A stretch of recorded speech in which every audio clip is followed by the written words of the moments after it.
Ήρεμα. Ευχαριστώ κύριε Πρόεδρε. Κύριε Δένδια, είπα ότι χρησιμοποιώ και προσέχω τουλάχιστον και προσπαθώ να χρησιμοποιώ κάθε λέξη που να έχει το πραγματικό νόημα. Και μίλησα ότι οι αλλαγές οι οποίες έγιναν για λόγους ορθής νομοθέτησης. Δεν έγιναν για λόγους αλλαγής των συμφωνηθέντων, δεν έγιναν για κανένα άλλο λόγο. Σας καλώ λοιπόν και σας και όλα τα άλλα κόμματα να σταματήσετε αυτή τη σπέκουλα, γιατί έχετε τη δυνατότητα να διαπιστώσετε αν υπάρχει ζήτημα ορθής νομοθέτησης ή όχι. Νομικοί είστε, έγκυροι είστε, μπορείτε να έχετε άποψη και να μην σπεκουλάρετε στο αν η κυβέρνηση είναι συνεπής ή δεν είναι με τις συμβατικές της υποχρεώσεις και τα συμφωνηθέντα. Και για το αν μία επιστολή την εκθέτει ή την εξευτελίζει, όπως λέει ο κύριος Λοβέρδος. Πάρτε θέση σε αυτό, κύριε Λοβέρδο. Με ποια μεριά είστε? Με τη μεριά της ορθής νομοθέτησης? Με τη μεριά της ορθής νομοθέτησης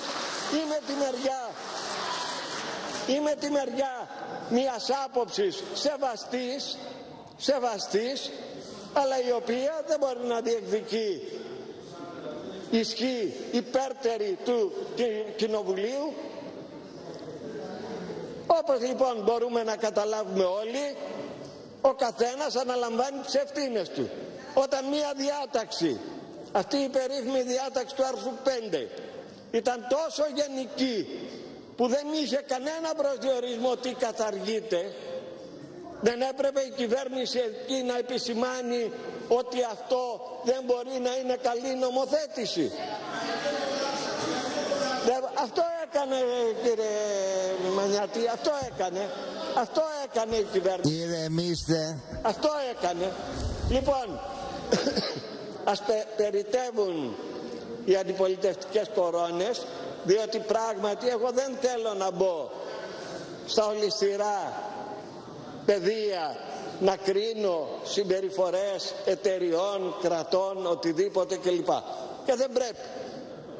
Και πρέπει όλοι να είμαστε υπεύθυνοι σε σχέση με αυτό. Και εχθές και σήμερα διακήρυξα ότι η σταθερή κατεύθυνση της χώρας μας και της κυβέρνησης είναι η ανάπτυξη των σχέσεων σε όλα τα επίπεδα με τη λαϊκή δημοκρατία της Κίνας. Και σε αυτή την κατεύθυνση κινείται και αυτή την κατεύθυνση υπηρετεί και το επικείμενο ταξίδι του Πρωθυπουργού στο Πεκίνο και στη Σαγκάη. Όλα τα άλλα περιτεύουν. Αλλά μην καλείτε την κυβέρνηση με τερτύπια τέτοιου είδους να αποδείξει ότι δεν είναι ελέφαντας. Διότι περί αυτού πρόκειται. Ζήτημα ορθής νομοθέτησης είναι και αν υπάρχουν παρερμηνίες θα διορθωθούν. Επομένως, εγώ δεν έχω, κύριε Πρόεδρε, καμιά αντίρρηση από την δική μου την πλευρά να υπάρξει μια διακοπή της συνεδρίας εάν κρίνει το σώμα ότι πράγματι είναι αυτό. Αλλά δεν αποφασίζω εγώ όπως το είπατε κι εσείς.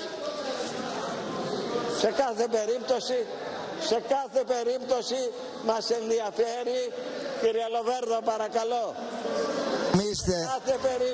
Ηρεμήστε. Παρακαλώ. Σε κάθε περίπτωση μας ενδιαφέρει σε αυτό το σύντομο χρόνο του κατεπήγοντος να δοθεί στο σώμα η δυνατότητα να εκθέσει τις απόψεις και να ψηφίσουμε με τα λόγου γνώσεως. Γιατί είναι μια σημαντική συμφωνία. Παρακαλώ, κύριε Πρόεδρε, παρακαλώ, κύριε συνάδελφοι, μας ενδιαφέρει να ψηφίσουμε με τα λόγου γνώσεως, γιατί είναι μια σημαντική συμφωνία.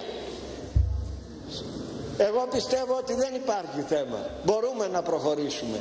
Αυτά που αν αλλάξουν θα αλλάξουν δεν επηρεάζουν το σύνολο του κυρωτικού νόμου και τη σύμβαση παραχώρησης.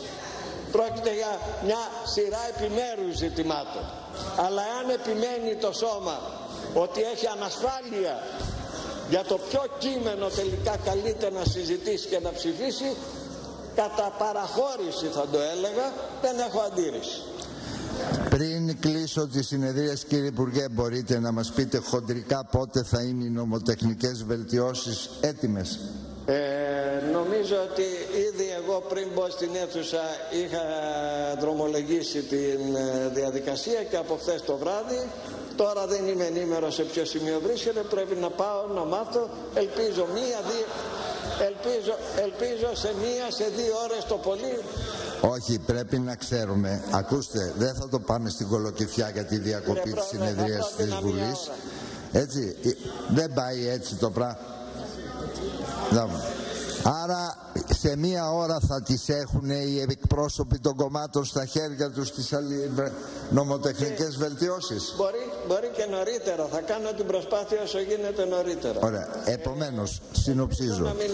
Εάν δεν είχαν συνδεθεί οι νομοτεχνικές βελτιώσεις με την κυκλοφορήσασα εχθές επιστολή, δεν θα είχε γίνει καμία κουβέντα, γιατί όπως είπα δεν είναι πρώτη φορά που νομοτεχνικές βελτιώσεις κατατίθενται κατά τη διάρκεια της συζήτησης.